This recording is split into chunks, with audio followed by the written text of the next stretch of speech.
Bayangkan, kamu sedang berada di suatu tempat di Afrika.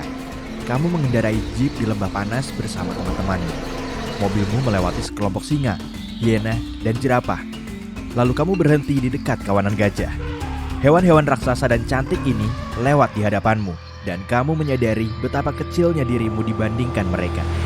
Tiba-tiba, gajah-gajah itu panik, mengangkat belalainya dan berteriak. Kamu melihat sekeliling dan mencoba mencari penyebabnya. Di langit, kamu melihat pesawat aneh. Gajah-gajah itu kabur. Pesawat itu mendekat, dan kamu menyadari kalau itu sama sekali bukan pesawat, melainkan burung pemangsa raksasa, elang tawny. Ukurannya lebih besar daripada pesawat jet bisnis, tetapi lebih kecil dibanding Boeing. Burung berukuran raksasa itu mendekati kawanan gajah dengan kecepatan super tinggi. Gajah yang malang itu mustahil selamat. Dengan cakar di kakinya, burung itu menangkap gajah terbesar, mengepakkan sayapnya, dan membawa mangsanya ke langit. Akibat aliran udara yang diciptakan sayap burung itu, jeepmu hampir terbalik. Selamat datang di dunia yang ukuran burung pemangsanya sebesar pesawat terbang. Dunia ini sebenarnya tidak terlalu luar biasa. 6 juta tahun lalu, Argentavis magnificens adalah salah satu makhluk paling menakutkan di langit. Panjang predator ini sekitar 3,5 meter dan memiliki lebar sayap sekitar 7 meter.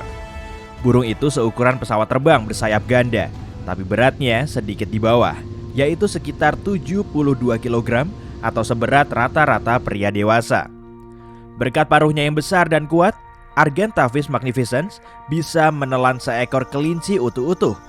Yap, itu 6 juta tahun lalu. Saat ini, burung terbesar di dunia adalah Condor Andes.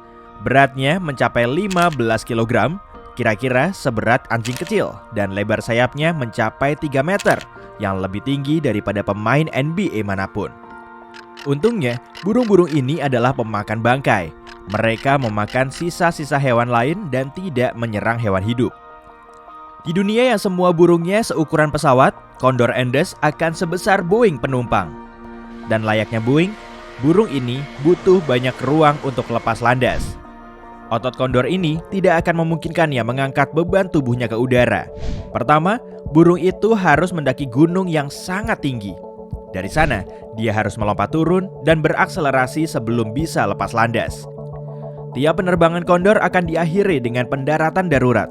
Bahkan jika burung seperti itu berburu di pedesaan dan memutuskan untuk mendarat di desa kecil, pendaratannya akan menghancurkan semua rumah dan jalanan. Hanya debu dan reruntuhan yang tersisa, dan desa pun hilang. Ukuran adalah satu-satunya bahaya dari burung ini karena dia merupakan pemakan bangkai. Tapi lain cerita dengan elang dan raja wali. Di dunia normal, burung-burung ini berburu mangsa besar. Mereka bisa dengan mudah menangkap salmon, monyet, atau kungkang menggunakan kaki mereka. Dan jika tumbuh seukuran pesawat terbang, menu makan mereka akan bergeser ke manusia, sapi, dan gajah. Sekarang, burung-burung ini membutuhkan lebih banyak makanan karena ukurannya bertambah.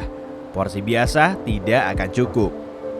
Burung-burung ini akan menduduki posisi teratas dalam rantai makanan, dan manusia akan menghadapi sejumlah masalah. Elang ekor merah adalah burung pemangsa paling umum di daerah Amerika Utara. Seringkali, burung ini bisa ditemukan di atap gedung pencakar langit di New York City.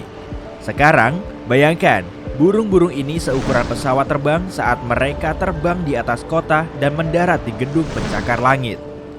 Mereka bahkan tidak perlu meninggalkan kota untuk mencari mangsa. Dia akan berlarian melewati jalanan kota di antara gedung-gedung. Elang ini akan menghancurkan atap rumah. Orang-orang harus membuat jaring pertahanan khusus dengan aliran listrik dan menggantungnya di atap tiap rumah. Alap-alap kawah adalah salah satu burung pemangsa paling umum di dunia. Mereka tidak hanya bisa berburu di darat, tapi juga di udara.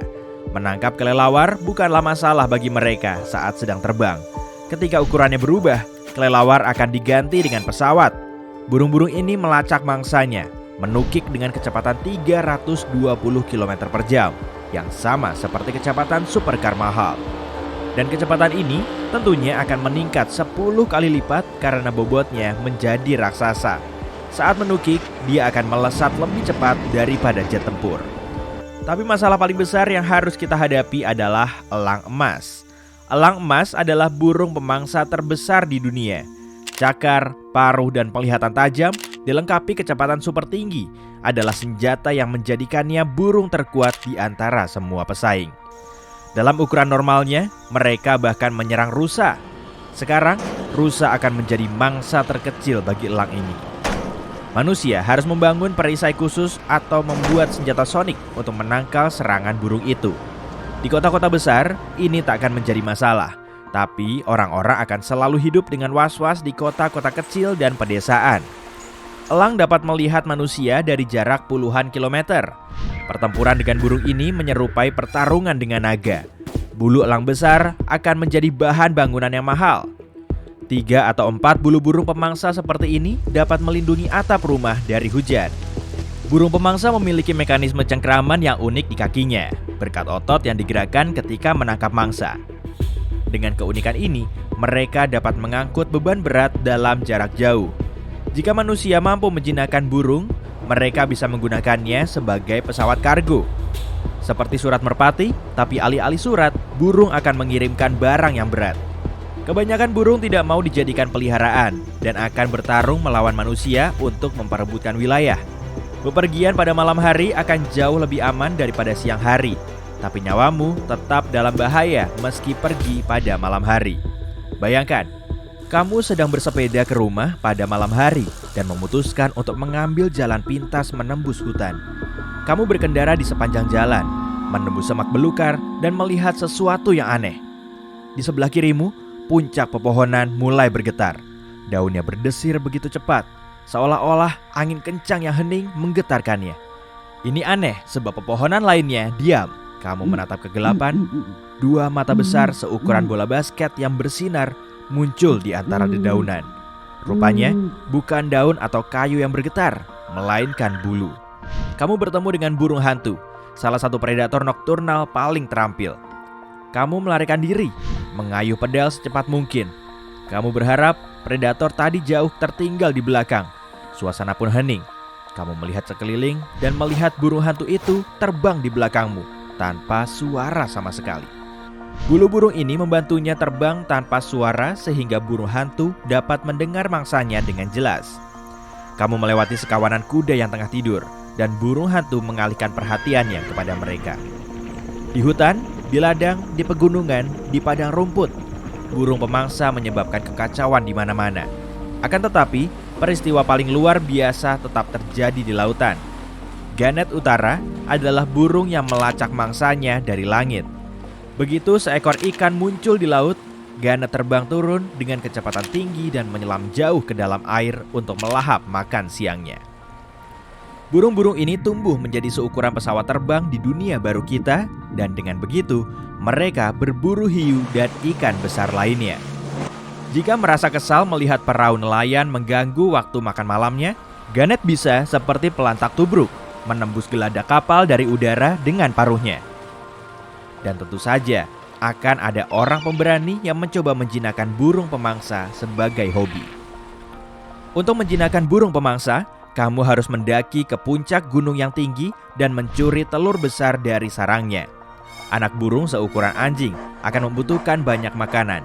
Tapi jika kamu sabar, dalam beberapa tahun kamu akan punya teman yang paling unik.